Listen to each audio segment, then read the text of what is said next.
안녕하세요. 정책정보대학원 사회복지실천전공 장미양입니다. 저는 사례관리 실천 사례로 저희 아동센터에서 실제 있었던 사례를 한번 발표하도록 해보겠습니다. 아동의 이름은 가명으로 설정하였습니다. 김사랑 아동의 사례관리 실천 사례입니다.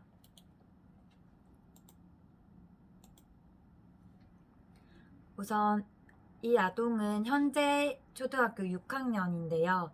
입소 초기 2014년으로 돌아가서 초기 상담부터 현재까지의 사례 관리를 발표하도록 해보겠습니다. 2014년 아동이 입소 초기에는 차상위 계층에 속하여 아동은 부모가 저소득 맞벌이 가정이라서 복지 대상자가 되었고요. 아동센터에서 방과 후 돌봄과 급식, 보호, 교육, 문화, 정서 지원 등 건전한 놀이 지도 등이 필요하다고 판단되어서 서비스를 의뢰하게 되었습니다. 김사랑 아동은 성별은 여자아이고요. 2008년생으로 초등학교 1학년 때 저희 아동센터에 이제 정식 입소가 되었고, 이 아동은 특이사항으로 아동센터에서는 잘 없는 일인데 초등학교에 입학하기 전에 7살 여름 무렵부터 다닌 것 같습니다. 그 다니게 된 배경은 아동의 부모가 이제 맞벌이 가정이기도 하였고, 아동의 친오빠가 있었는데 오빠가 초등학생인데 오빠가 아동센터를 다니게 되면서 아동이 유치원을 마치고 하원을 하면 집에서 받아줄 사람이 없기 때문에 돌봄이 특별히 필요하다는 판단을 받아서 구청에서 허가하여서 승인을 얻고 7살부터 저희 센터에 다니게 되었습니다. 아동이 입소 초기에 클라이언트의 욕구는 이때는 주 양육자인 어머니가 이제 클라이언트의 욕구를 파악해 주셨는 건데, 저희 아동센터의 보호, 교육, 문화, 정서 지원, 지역사회 연계 등 서비스를 모두 이용을 하게 되었고, 특히 아동이 집에 돌아가면 저녁 석식을 먹기 힘들기 때문에 아동센터에 급식을 신청하였고, 초등학교 저학년이기 때문에 위생관리도 저희에게 조금 부탁하셨습니다. 그리고 교육으로는 기초학습지도, 그리고 센터에서 영어 프로그램이 진행 중이라서 영어를 함께 참여하였고, 기타 학교의 숙제나 한글 쓰기 같은 받아쓰기 학습을 센터에서 같이 하도록 하였습니다. 문화체험으로는 센터에서 진행하는 모든 문화 프로그램, 체험학습이나 캠프, 영화 관람 등을 모두 참여하였고요. 그리고 정서 지원 프로그램으로는 아동센터 매뉴얼에 기초적으로 있는 아동상담, 연고자 상담, 그리고 인성교육 같은 프로그램을 진행하였습니다. 그리고 지역사회 연계로는 후원품을 저희가 이제 정기적으로 들어오는 후원품도 지원을 하고, 그렇지 않을 때는 이제 종합복지관이나 때에 따라서 들어오는 후원품들 연계를 하였고요. 개별 서비스는 상담과 자원 연계, 건강관리 등 여러가지 서비스를 지원하였습니다. 자세한 사항은 뒤에 다시 발표드리겠습니다. 클라이언트의 가족 사항은 이 아동은 조금 특이 케이스로 저희 센터에서 조금 더 아픈 손가락이기도 하고 여러 가지 환경들이 많이 바뀐 아동입니다. 그래서 입소 초기에 2014년 입소 초기에는 아버지, 어머니, 오빠 그리고 아동 함께 있었습니다. 아동은 따로 별도로 표기하진 않았는데, 이제 아동 중심에서 보자면 31살의 아빠가 있었고, 그리고 카페 아르바이트를 하는 28살 어머니가 있었고, 그리고 초등학교 다니고 있는 오빠가 있습니다. 주거 사항은 2014년 당시에는 아동의 부모와 오빠와 아동 이렇게 4명이 다세대 주택에 살고 있었고, 방은 2개이고 월세 30만원 월마다 지출이 되고 있는 상태였고요. 부엌과 화장실은 있었고 위생 상태는 그렇게 좋지 않았습니다. 난방은 기름으로 하고 있었고요. 수입은 아동의 모와 부가 모두 고등학교 아동의 모 수입은 아동의 부가 중국집 배달원으로 일하고 있었고 아동의 모는 커피집 아르바이트 일을 하다 보니까 총 수입은 2014년 당시에 180만원 정도 되었던 것으로 추정됩니다. 180만원 정도 되었습니다. 정부 보조금이나 가족이나 친척으로부터 들어오는 돈은 없었고요. 후원금도 없고 종교단체로부터 들어오는 수입도 없었습니다. 아동의 부와 모 모두 정규직 일이 아니다 보니까 수입이 고정적이지 않았고 생활이 안정적이지 않은 상태였습니다.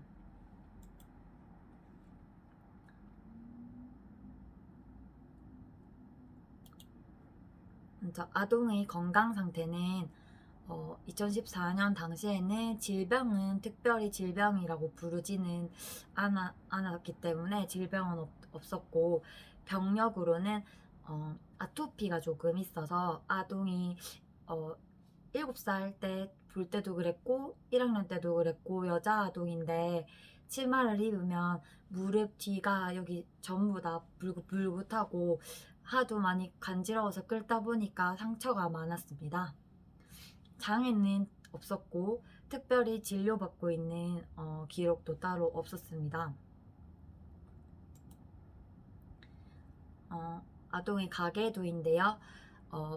가계도 클라이언트를 중심으로 하여서 그의 부모가 있고요. 그 다음에 외가와 친가가 있는데 아동의 부와 모가 보시다시피 어린 나이에 결혼을 해서 아동의 부가 21살, 모가 18살 때 오빠가 태어났어요. 그래서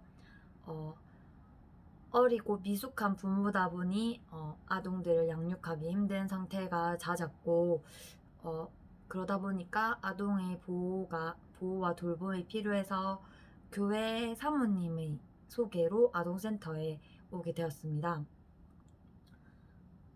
당시 아동의 부와 모가 아동 양육을 제대로 하지 않아서 나이가 어리다고 하여도 제대로 키우는 집도 있지만 그렇지 못한 경우라서 아동들은 주로 아동의 오빠와 아동은 교회 집사님들 손에서 자라고 교회 사모님 손에서 많이 컸습니다.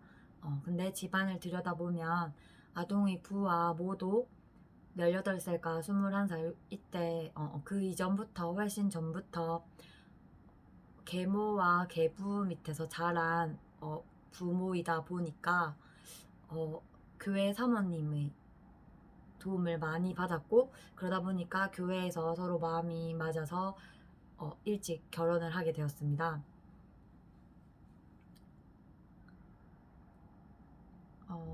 제가 생각할 때는 부의 대물림처럼 가난뿐만 아니라 양육 방식, 양육 환경들도 위에서부터 대물림이 되다 보니 아동의 부와 모가 아동을 양육하는 방법을 더 몰랐던 것 같습니다.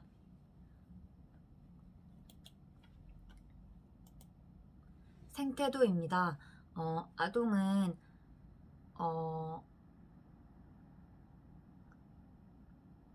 생태도입니다. 아동은 7살 때 입소를 했기 때문에 이제 생태도는 이렇게 나와 있는데 정식 등록은 1학년 때부터 했어서 앞에서는 감천초등학교부터 입소 상담지가 기록되었던 거고요. 생태도의 경우는 이제 7살 때 어린이집을 다니고 있었고 어린이집 하원하고 나서 4시 30분부터 이제 부모가 퇴근하는 9시까지 오빠와 아동이 방임되기 때문에 아동센터의 돌봄과 저녁급식이 필요한 상태였고요.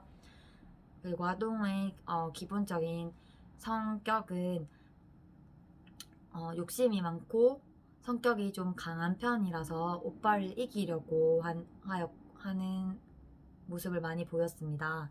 그리고 부와 모의 사랑이 늘 고픈 아이라서 선생님들 앞에서도 잘 보이려고 하는 행동을 되게 많이 했고 칭찬받고 싶어 하는 그런 모습을 많이 보였습니다. 그리고 칭찬을 한번 받으면 더 사랑받고 싶고 더 인정받고 싶고 모든 아이들이 그렇지만 이 아이는 조금 더 특별하게 사랑을 갈구하고 애정을 갈구하는 모습을 보였습니다.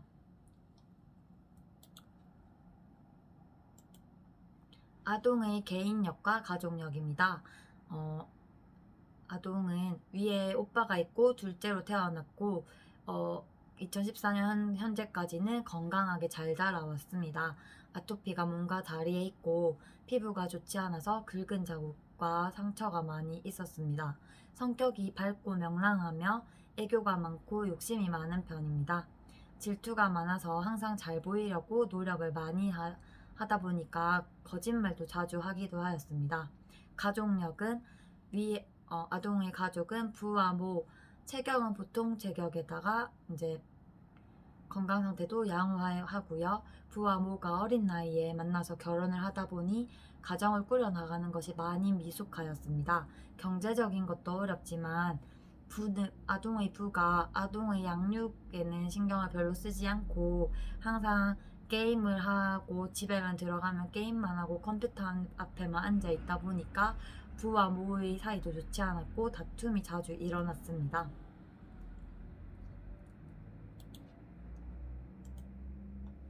사회적 상황입니다. 생활 상태는 일반적으로 평범한 편이며 부모의 관계에는 부가 아이들에게 다소 무심하고 게임을 많이 하고 모두 아이들 양육을 주로 맡아서 보기는 하지만 게임과 폰 사용을 많이 하였습니다. 오빠와 아동의 애착 관계가 강하고 서로 걱정을 많이 하며 챙기지만 다툼도 많이 일어났습니다.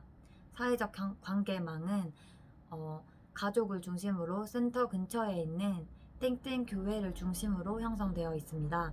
힘들고 어려운 점이 있으면 교회의 도움을 많이 받았습니다. 그리고 심지어 집안 청소나 그런 부분도 아동이 모와 부가 제대로 하지 않아서 옷장 정리도 교회 집사님들이 주로 일주일에 한 번씩 아니면 주기적으로 계절이 바뀔 때마다 방문하여서 조금씩 뭐 집 앞에 분리수거나 정리가 되지 않은 것들을 정리해주곤 했습니다.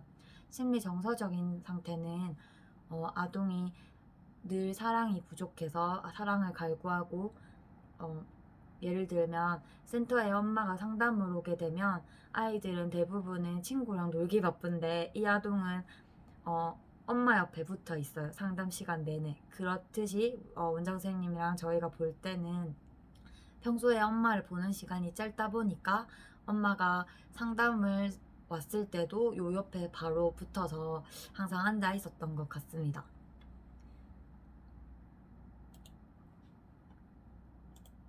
사회복지사의 의견 및 슈퍼비전은 아동을 초기 상담하고 조사하고 나서 보니까 이 가정은 불화가 잦고 부모의 보호력이 다소 약한 편입니다. 모와의 밀착 관계로 형성되어 있으며 이웃에 사는 교회 사모와의 가정과의 관계도 잘 형성이 되어 있는 상태입니다. 건강 상태는 아동의 가족력이나 아동의 상황을 봐서 특별히 안 좋거나 나쁜 점은 없어 보입니다. 그리고 교육의 상황은 기초학습 능력은 어느 정도 갖춰 있는 아동으로 판단되며 부진한 과목만 1:1 서비스 계획을 통하여 기초학습 능력을 향상시키는 것이 필요하다고 봅니다. 슈퍼비전은 위 아동을 저희 아동센터의 운영 규정과 이용 약정에 따라서 돌봄 서비스를 제공하고 상담, 부모 교육 등의 프로그램 실행이 필요하다고 보았습니다. 서비스 욕구에 따라 아동 개별 서비스 지원 계획을 잘 수립하여 서비스 실행 및 평가를 진행하기로 하였습니다.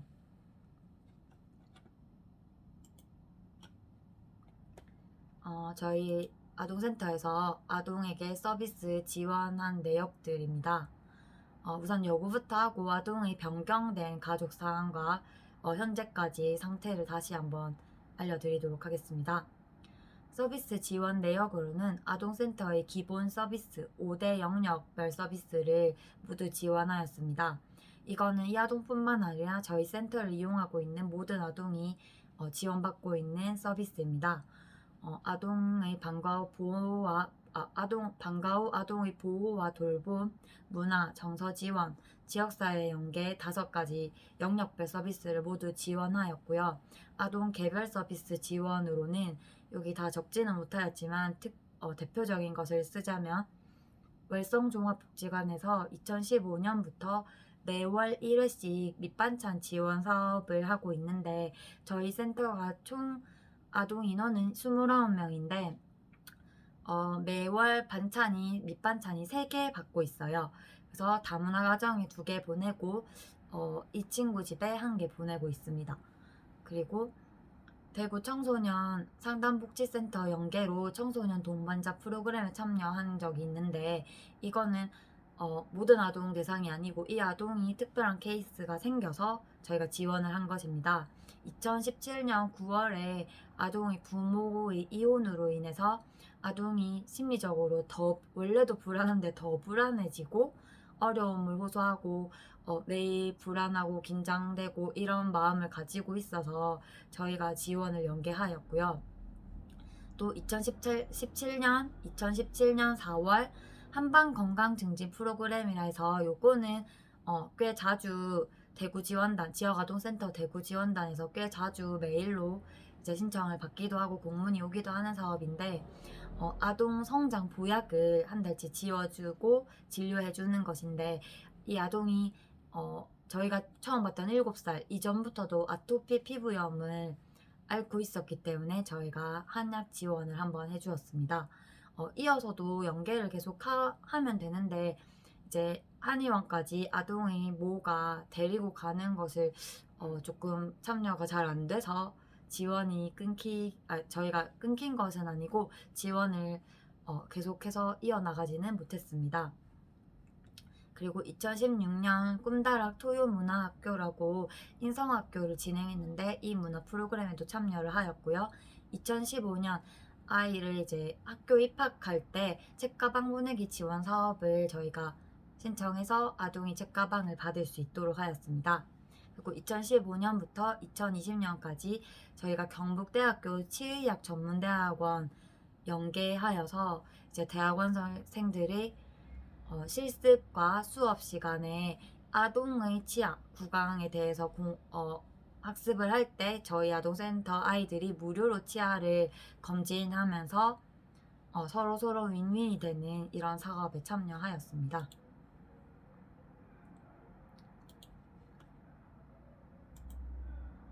그리고 2020년 현재 아동의 상태에 대해서 한번 설명하겠습니다. 저희 센터의 아픈 손가락이라고 앞에서 설명해 드렸는데 제가 그렇게 생각하는 이유가 여기에 나옵니다. 우선 김사랑 아동이 어릴 때도 부모의 돌봄이 잘 되지 않아서 들어오게 되었는데 2017년에는 차상위 계층에다가 한부모 가정까지 더해졌습니다. 아동의 부모가 2017년에 이혼을 하게 되면서 계속되는 불화로 인해서 이혼을 하게 되었고 그때 아동의 오빠와 아동은 주 양육권자인 엄마와 함께 살게 되었습니다. 처음에는 엄마랑 살게 되었고 지금 2020년 현재표라서 지금은 주 양육자가 아버지로 되어 있어요. 이렇게 된 사연은 2017년 9월에는 아동이 엄마와 함께 월성동에 있는 본동에 있는 모자원에서 거주를 하였습니다. 그런데 아동의 모가 나이가 어리기도 하고 하다 보니까 그런지는 모르겠는데 아동들을 보호하지 않고 외박도 자주 하고 하다 보니까 2020년 2월 달에 저희 센터에 모자원 원장님이 전화가 왔습니다. 그래서 코로나 때문에 아동들이 등원하지 않을 때였는데 아동의 모를 아동학대로 신고를 하겠다고 신고를 하였는데 이제 그렇게 되면 아동이 센터를 다니지 못하게 될 수도 있다고 저에게도 연락을 주셨습니다. 그래서 저희가 알아본 즉 아동의 모가 일주일 동안도 집을 비우고 이제 모자원에는 생활시설이다 보니까 사회복지사가 주 야간으로 다 있기 때문에 그렇게 믿고 어머니가 외박을 자주 하신 것 같습니다. 그래서 그러다 보니까 모자원에서는 참고 참다가 이거는 아동을 방임하는 것도 아동학대에 속한다 하고 신고를 하였습니다. 그래서 아동학대가 신고가 들어가면 아동과 아동의 모는 격리가 됩니다. 그래서 아동들이 아동의 오빠와 아동이 중구에 있는 아동보호 전문기관에서 생활을 하게 되었습니다. 그래서 2월부터 6월달까지 저희 센터에도 나오지 못하였고 학교도 달서구에서 중구로 전학이 되었고 그런 상태였습니다. 그래서 그때마다 이제 아동의 교회 사모님은 아동들을 면회 가기도 하고 저희에게도 연락을 서로 하고 있었는데 저희는 아동한테 이제 전화로 어떻게 지내고 있는지 마음이 어떤지 그런 상황들을 물어보았고 아동을 독려하기도 하고 다시 볼 수 있을 때까지 건강하게 지내라고 연락을 종종 하였습니다. 그래서 그렇게 하다 보니까 이제 어머니는 양육을 할 수 없는 상태가 되었고 아버지에게로 양육권이 넘어가게 되었는데 그때 저희 우리나라가 좋은 점이라고 생각했는데 아동보호 전문기관에 한번 들어가게 되면은 거기서도 바로 이제 다음 양육자한테로 아이를 바로 넘기지는 않고 조건을 심사를 하더라고요. 그래서 아동이 이제 사춘기 여자 아동과 남자 아동이 있다 보니까 집에 방이 2개 이상 있는 곳을 몇 평 이상의 집을 얻어라 해서 아동의 부는 원래 모와 이혼한 다음에 원룸에서 살고 있다가 급하게 아이들을 데려오기 위해서 4개월 동안 집을 마련하였습니다. 그래서 전세는 아니고 월세지만 집을 아파트로 여기 주공 아파트로 마련을 하여가지고 이제 조건이 다 승인이 나고 나서 아동들이 아버지한테로 이제 돌아올 수 있게 되었습니다. 그게 바로 6월 달입니다. 그래서 저희 아동센터에서는 이 아동을 원래는 정식적으로는 아동이 출석률이 80% 이상, 월 80% 이상 되지 않으면 퇴소하는 게 맞는데 이런 딱한 사정도 있는데다가 2월 달에 코로나로 저희가 이제 긴급 돌봄 상황으로 넘어갔기 때문에 휴원령이 내리고 정말 긴급하게 돌볼 수 있는 아동만 다녀라 했기 때문에 아동센터와 다른 아동들에게도 티나지 않게 이 아동도 그 기간 동안에 코로나 때문에 안 온 것처럼 그렇게 잘 상황이 넘어갔었습니다. 그래서 그렇게 시기를 보내고 아동이 6월 달에 다시 센터로 돌아오게 되었고 원래 다니던 학교로는 다시 전학이 되지 않아서 지금은 조금 더 집과 가까운 학교로 다니고 있습니다.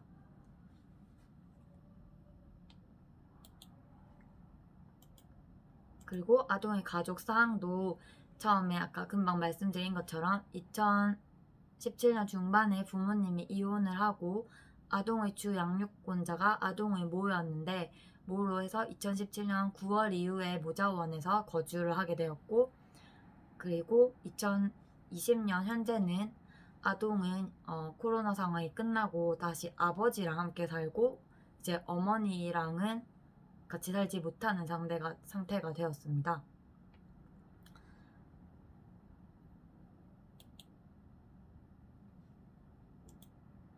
그리고 건강 상태는 아동이 4학년 때 이제 부모님의 이혼으로 인해서 스트레스를 많이 받은 것 같아요. 그때부터 갑상선 기능 저하증을 앓고 있어서 현재까지도 한 달에 한 번씩 대구 가톨릭대학병원에서 갑상선 치료를 받고 있습니다. 그래서 약을 처방받아 오고 하는데 이것도 초반에는 아동의 모가 함께 살 때 아이를 한 달에 한 번씩 꾸준히 데리고 다니다가 중간에는 병원을 잘 안 가더라고요. 그래서 요즘에 최근에 조금 더 악화가 되어서 아동의 부가 이제 병원을 데리고 다니고 혹시 아버지도 이제 배달 아르바이트를 하다 보니까 시간이 안 되면 아동의 교회 사모님이 아이를 데리고 한 달에 한 번씩 병원도 같이 가주는 것으로 알고 있습니다.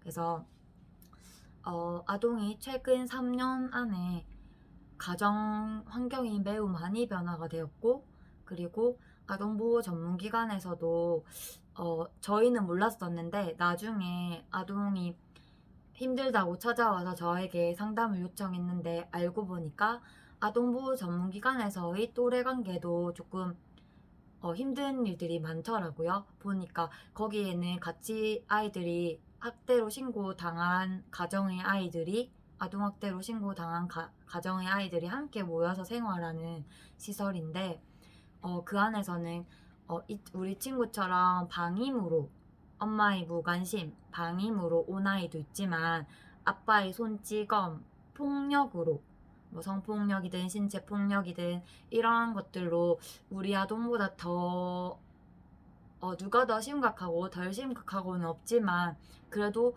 더 더 심각한 더 환경이 좋지 않은 곳에서 뭐 맞고 자란 아이, 매 맞은 아이 이런 아이들과 함께 생활을 하다 보니까 아이의 말에 의하면 옆에 있던 언니가 자꾸 자해를 해서 칼로 손을 끊는다거나 그런 언니가 옆에 있었고 그런 환경에서 이 아이가 4개월 동안 살았기 때문에 정서적으로 더 충격도 받았을 거고 여러모로 조금 더 안 좋은 상황을 많이 보고 와서 그렇지 않고 그냥 일반 가정에서 살고 있는 평안하게 사는 아이들과는 다른 경험을 하고 왔기 때문에 조금 더 염려스럽기도 하였고 거기서 만난 중학생 언니들이 이 아동한테 다이렉트로 페이스북이나 카카오톡 이런 SNS를 이용하여서 자꾸 아동에게 시내에 있는 어떤 옷가게에서 옷을 사서 보내달라, 내 생일 선물 사줘 이런 식으로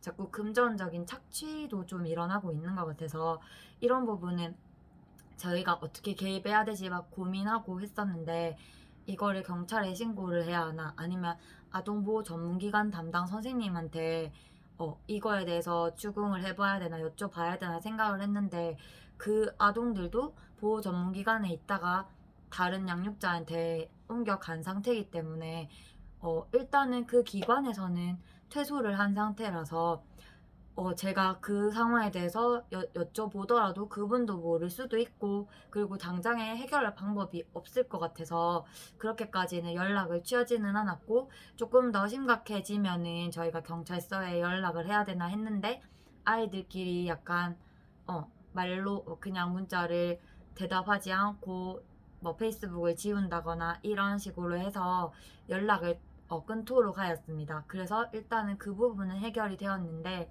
제가 이 아이를 계속해서 관심 있게 지켜보고 지원해 줄 수 있는 지원책을 찾고 싶은 이유는 아동의 부모 두 분 다 상황이 어릴 때 너무 애정이 결핍돼 있고 힘들었기 때문에 본인들도 더 일찍 서로에게 눈이 맞아서 결혼을 하게 된 것 같아서 우리 아동도 그러한 대물림이 되지 않을까 하는 염려가 있어서 더 신경이 쓰이고 마음이 가는 아이입니다. 그래서 이 친구를 월화수목금은 제가 아동센터에서 보는데 주말에는 그냥 집에서 뭐 아침 점심도 굶고 뭐 동네 친구들 중에서 가족끼리 뭐 여행 가거나 놀러 간 친구들이 있으면 혼자 집에 있고 그 다음에 같이 센터에 다니는 동네 친구들이 여유가 있으면 함께 만나서 놀고 이렇게 하는데 이제 앞으로 지금 6학년인데 중학생이 되고 지금도 이제 사춘기라서 연예인에도 관심이 많고 그다음에 메이크업이나 이제 성에도 조금씩 눈을 뜨는 나이라서 아이들끼리도 뭐 남자친구가 있어 없어 막 이렇게 뭐 저는 언제 남자친구 생겨요 하는 이런 문제들이 이제 이런 데 관심을 가지고 있어서 저희가 이제 조금 더 케어를 잘 하고 싶어서 저는 이제 일요일 같은 경우는 제가 다니는 교회에 아동도 기독교를 다니고 있기 때문에 종교가 기독교라서 제가 다니는 교회에 한 번씩 놀러 오라고 공연이 있을 때나 연극이 있을 때 놀러 오라 해서 같이 예배드리고 같이 밥도 사 먹고 뭐 점심 저녁 같이 먹는 날도 있고 뭐 그런 식으로 제 시야 안에서 두고 싶어서 조금 주말에도 함께 하는 편입니다. 그래서 이제